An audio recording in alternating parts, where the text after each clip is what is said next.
Rackets. Sezvandambotaura kuti nhasi tiri kungotaura pamusoro pehukama hwedu isu vechiShona. VechiShona zvoga. Pahukama hwedu vechiShona tine ma-ancestors. Ma-ancestors nechiShona vanonzi tateguru. Tateguru. Tichibva pana madzitateguru edu tinoenda pana great grandfather. Great grandfather vanonzi madzisekuru. Madzisekuru. Tichibva pana great grandfather, mudzimai wa great grandfather ndi great grandmother. Great grandmother vanonzi ambuya. Madzimbuya. Ndiwo madzimbuya edu. Tozobva todzikazve toenda kumadzisekuru edu.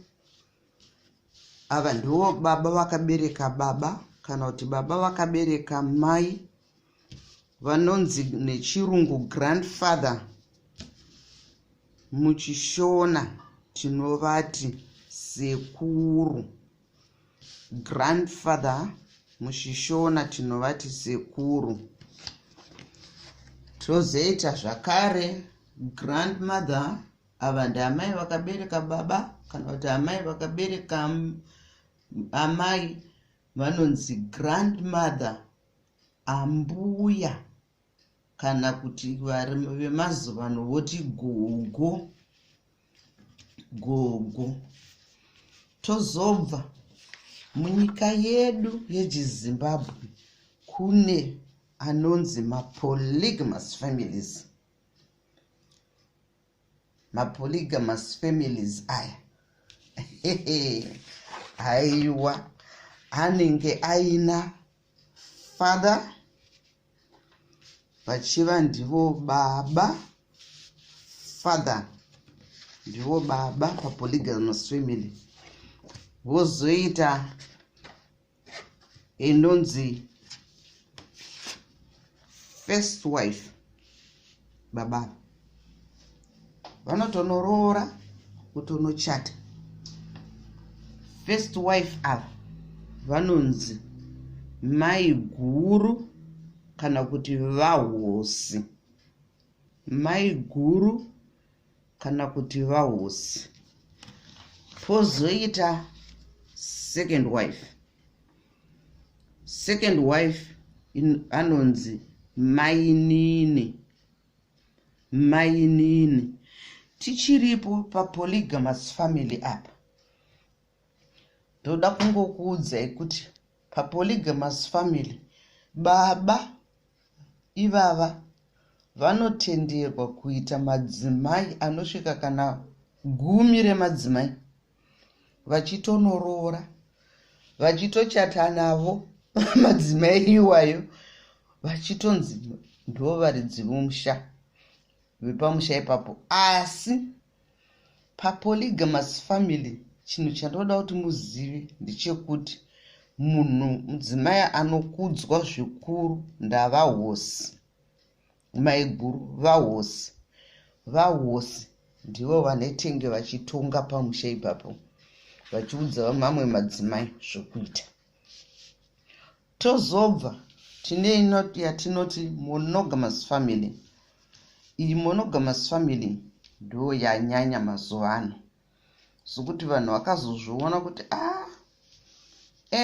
kuita madzimai akawanda kwakanaka, asika kunonetsa kuzochengeta vana vacho. Kuwanda kunenge kwaita vana neupenyu, lifestyle inenge yakunetsa yachinja.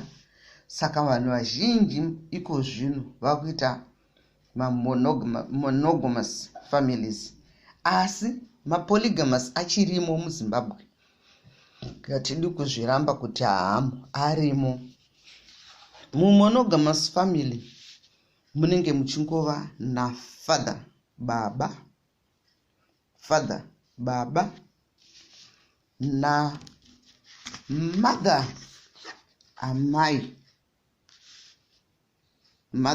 amai. Iyi ndiyo inonzi 1 to 1 kai. Baba ndivo vari 1, amai vari 1. Hapana mumwe mudzimai. Nevana vanongozvarwa mumba iyoyi mumonogamous family ndivava vega, vamai ava nababa ava. Asi vana vanozvarwa mupolygamous family vanenge vari vana vahosi, vana vaamainini, vana vavamwe mainini, vana vavamwe maininizve, vana vavamwe maininizve. Saka madzimai niniwo kana akawanda, baba ivavo vanogona kuguma vatone vana 50 chaivo. Sokuti madzimai anenge akawanda vachingobereka. Zvakare vana ivavo havana mutsauko, kunyange vakawanda zvakadaro. Vanenge vachingoziva kuti mai vakuru ndavahosi. Kana mwana wekusecond wife kana kuti wekuthird wife akaenda kuchikoro akanzi zita ramai vako ndiani, anototi which mother.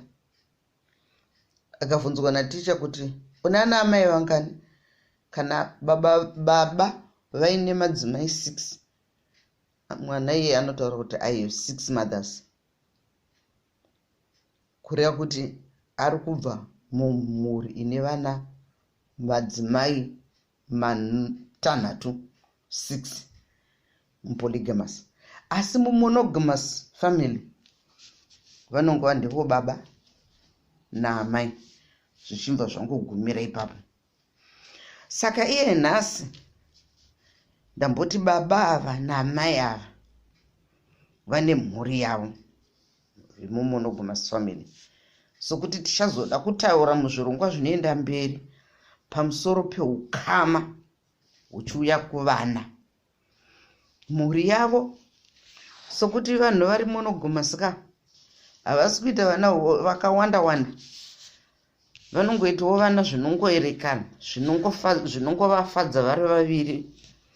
Toti pakubvumirana kwavo baba namai vava vakabvumirana kuti isu ndofunga tikaita vana vedu vana 4 tinenge tatokwana.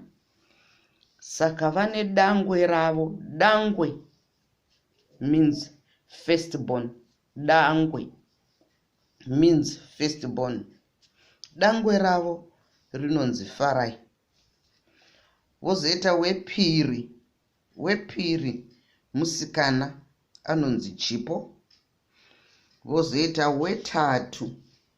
wetatu mukomana zvakare anonzi John. Vozoita gotwe ravo anonzi Maria. Gotwe means last born, anonzi Maria. Saka baba ava naamai ava vane vana vavo vakomana 2, dangwe ravo Farai newechitatu John. Vana vavo vasikana 2, wechipiri anonzi Chipo nerugotwe rwavo runonzi Maria. Muzvirongwa zvinoteera ndenge ndichida zvino kuzokuudzai kuti ivo vana ava Farai naChipo naJohn naMaria, hukama hwavo huchipfekerana hwakaita sei kuenda kumberi uko kwataita tree yedu yefamily, yekuti hukama hwedu hunodzika hwakaenda nekupi. Sokuti hukama hwedu hunopfekana hugopfekana zvokuti pokupedzisira pamusana pekuti madzitateguru edu airoora madzimai akawanda, vamwe achitoroora 10 remadzimai, vana vaitoguma vazowandisisisa vagozoguma vaakubisa mombe dzeucheka ukama vachiroorana pachavo paukama. Munoziya muZimbabwe hapana izwi rinonzi cousin kana nephew kana niece, wese ihanzvadzi kana kuti hanzvadzisikana kana kuti hanzvadzikomana.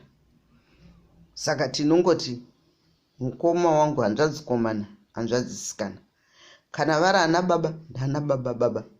Muchaona izvozvi kana taakuzoenda kuna nafarai uko, vana vanafarai nanachipe ivavavo zvavanenge vaakuita vachipa hukama hwavo pamusoro pachipo nafarai naJohn naMaria, kuti hunenge hwakapfekerana huchienda mberi hwakangodaro.